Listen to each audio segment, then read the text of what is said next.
People want to know more about you and about your specific plans. At the debate the other night, you talked about creating an opportunity economy. I wonder if we can drill down on that a little bit. When we talk about bringing down prices and making life more affordable for people, what are one or two specific things you have in mind for that? Well, I'll start with this. I grew up a middle class kid. My mother raised my sister and me. She worked very hard. She was able to finally save up enough money to buy our first house when I was a teenager. I grew up in a community of hardworking people, construction workers and nurses and teachers. And I try to explain to some people who may not have had the same experience, but a lot of people will relate to this. I grew up in a neighborhood of folks who were very proud of their lawn, So she's asked about her policies. Can you give us more details about your policies? And now she's talking about her lawn and grass and, I grew up in a middle class family. Like, what? Talk about BS. And I was raised to believe and to know that all people deserve dignity. And that we as Americans have a beautiful character. We have ambitions and aspirations and dreams, but not everyone necessarily has access to the resources that can. Nothing she said so far represents a policy, not in the slightest. Help them fuel those dreams and ambitions. So when I talk about building an opportunity economy, it is very much with the mind of investing in the ambitions and aspirations and the incredible work ethic. Can you give some actual details? Creating opportunity for people, for example, to start a small business. How? My mother, worked long hours and more stories. Raise us. More stories. I still call her our second mother. She was a small business owner. I love our small business owners. I learned who they are from my childhood, and she was a community leader. She hired locally. She mentored. I feel like this is a more smooth version of Donald Trump. You ask Donald Trump to elaborate on his policies, and then he's rambling on and changes the subject, and the greatest thing we're going to do, drill. So what he's saying is nonsensical, but at the essence of it, he's not answering the question. He's not giving the details of the policies. She's doing the same thing right now, but she's at least sounding sensible. She's communicating effectively in terms of she was telling stories about her life and blah, blah. Nothing she's saying is crazy, like unlike Trump, who would say crazy stuff and ramble and just, big, it's going to be great. Like, it's like, what are you talking about? Right? But what she's doing is instead of talking about the policies, she's sharing some stories about her life. She's trying to connect with you as a human being. I understand your problems.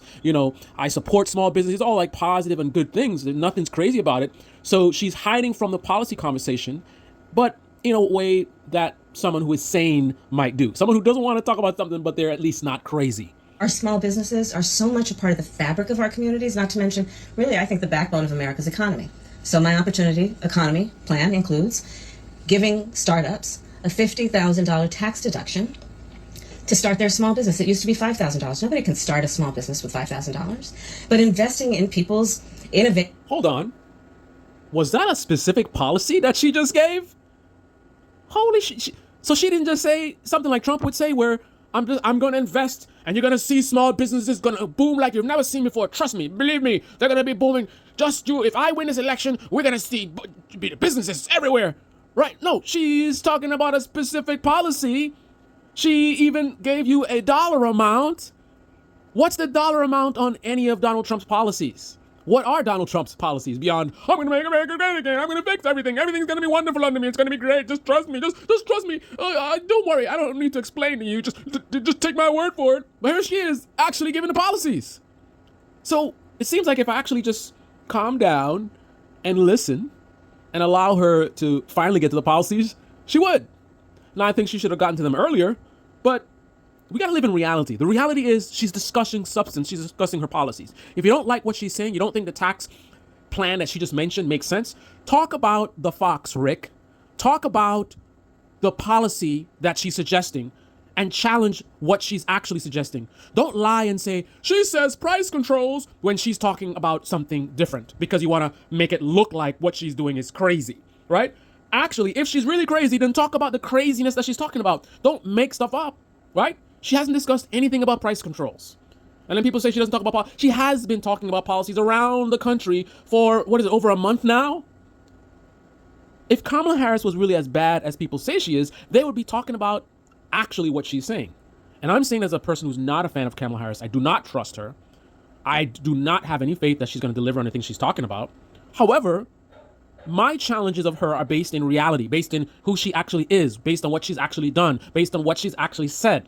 The right-wing media All they're talking about is lies. They're making stuff up, calling her communist and saying she's doing price control when she's not saying price controls.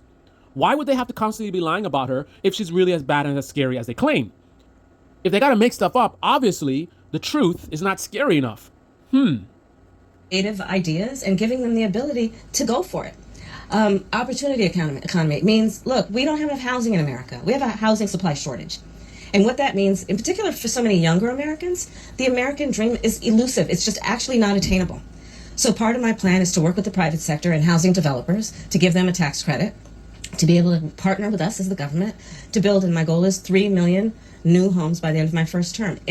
Wow, 3 million new homes. Again, a policy. Again, a specific dollar amount or quantification of it. Not just saying, like if this was Trump, we're gonna housing is gonna be the greatest thing, and everyone's gonna be able to. How are they gonna be? We're gonna do it. Just watch. You're gonna see it. No, she's actually saying the mechanism, right? And if right-wing media had any integrity, they'd be talking about this. Not saying she's a communist. Not saying she's doing price controls. They'll be saying, listen, the tax breaks that she wants to give to the private developers, blah blah blah. The problem with that is if you do this, then such and such is gonna happen. And hopefully, whatever you're saying, your critique is actually honest. Right? It's one thing to lie about what she's saying, but it's another thing to be honest about what she's saying, but then to lie in your rebuttal and claim that what she's saying is going to do something that's not actually.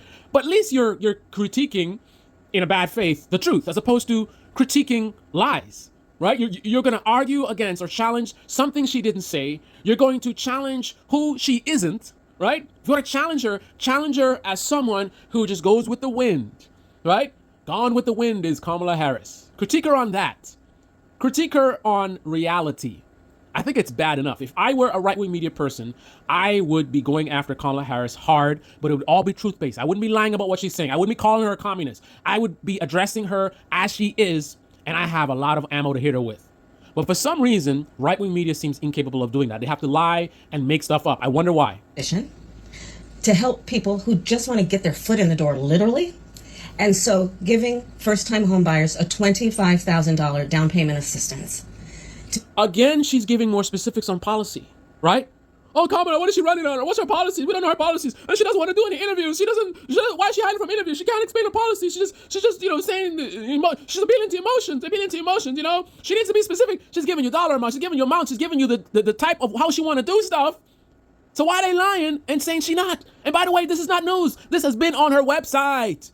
Anybody that's critiquing her and saying, what's her policies? They're lying to you, they're frauds, or they're incompetent. The stuff is on the website, it's all laid out. She's been talking about it across the country. This is not new news. This interview is not revealing anything. We already know her policies. We already know what the strategies that she's talked about doing, right? So why instead of talking about her policies and what she's talking about, we gotta pretend like, oh, she has no policies, what's the policy? And she don't wanna do it. Why are we playing games? Could it be because the guy that we're promoting is an absolute joke, liar, and fraud, and can't even communicate, and he's a grandpa that should be in an old people's home, and a person who acts like a 13-year-old girl online tweeting, I hate Taylor Swift, I hate her, I hate mommy. Like, could that be why? If that's your guy, then no wonder you need to dirty her up.